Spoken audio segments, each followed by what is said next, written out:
Ladies and gentlemen, the President of the United States.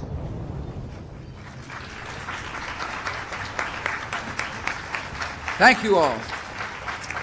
Welcome. Thanks for coming. Good morning, and welcome to the Rose Garden.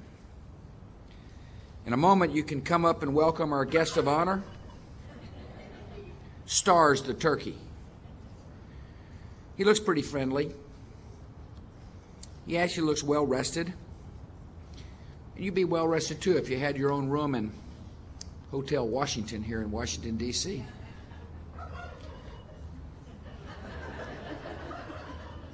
Sounds like Stars wants to give the speech. I appreciate you joining me to give this turkey a presidential pardon. Stars is a very special bird with a very special name. This year, for the first time, thousands of people voted on the White House website to name the national turkey and the alternate turkey. Stars and Stripes beat out Pumpkin and Cranberry, and it was a neck-to-neck race. Under the official rules, the alternate turkey has an important role not to be taken lightly.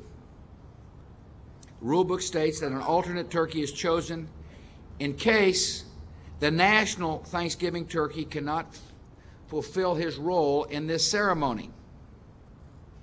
It's kind of like being the vice president. Our nation's sense of gratitude is the source of great generosity of our people.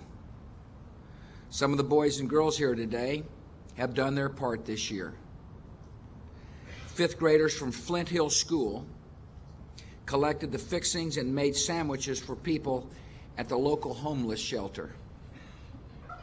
Through your compassion, you're showing the goodness of America, and we are really proud of you. Thanks for doing that.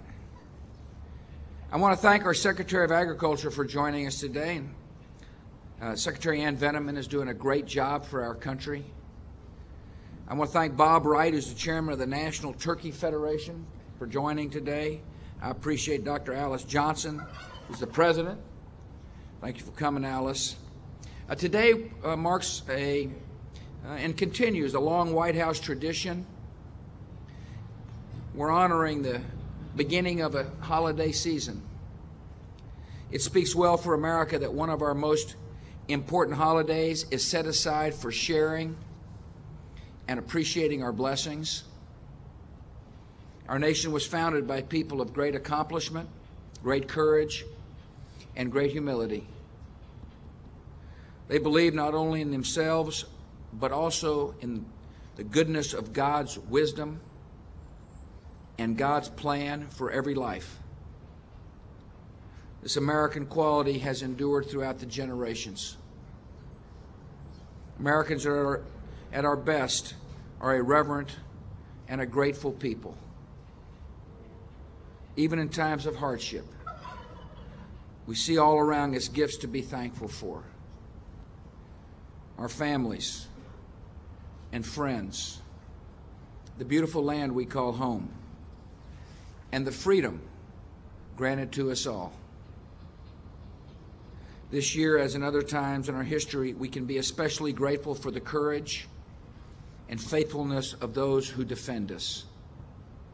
Every man and woman who wears our country's uniform is a volunteer facing hardships and sometimes peril because they believe in this country and our cause. We're thinking of them and their families. We think of the military families that have suffered loss.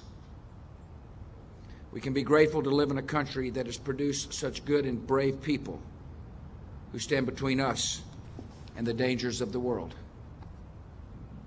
On this holiday, we're reminded of our blessings. We're reminded of our responsibilities. Our nation's sense of gratitude is the source of the great generosity and compassion of our people.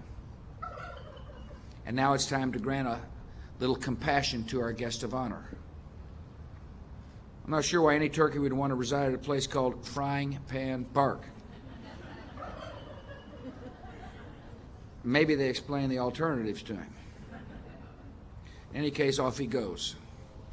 By virtue of the presidential pardon, Stars will live out his days there at Kidwell Farm in Virginia. And so he won't be alone. I hereby pardon Stripes as well. Happy Thanksgiving to you. May God bless you and your families. Thanks for coming.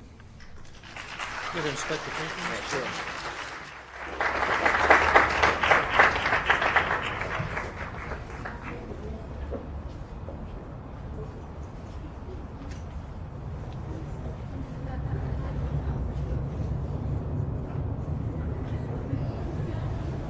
Ha ha ha.